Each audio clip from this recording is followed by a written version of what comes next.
Nagsagawa ng Barangay Peacekeeping Action Team Ladies Enhancement Seminar ang mga tauhan ng Regional Police Community Affairs and Development Unit BAR na ginanap dito sa Poblasyon 1 Gymnasium Parang Maguindanao del Norte.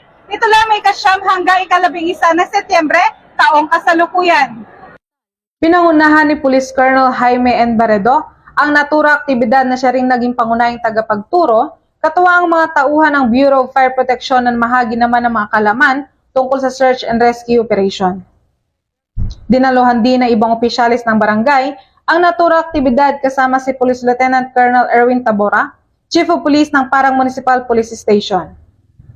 Sumailalim sa 2 days lecture ang Barangay Peacekeeping Action Teams ng 17 barangay na sakop ng Parang Maguindanao del Norte at isang araw naman para sa practical exercises tulad ng 7 strike obarnis at rescue operations. Nakatanggap din ng sertipiko ang bawat miyembro bilang gantimpala sa kanilang aktibong partisipasyon.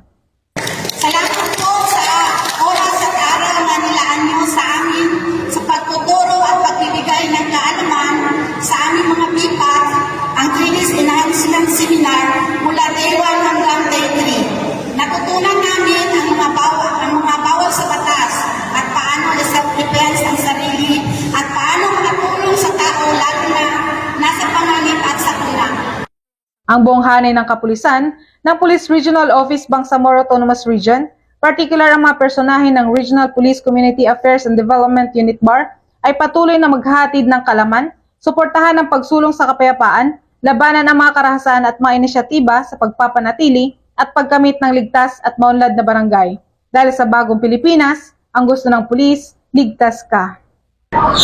Mula rito sa Parang Maguindanao del Norte, ako ang iyong PNN correspondent, Patroluman Angela Bandarlipe, alagad ng batas, tagataguyod ng Balitang Pulis.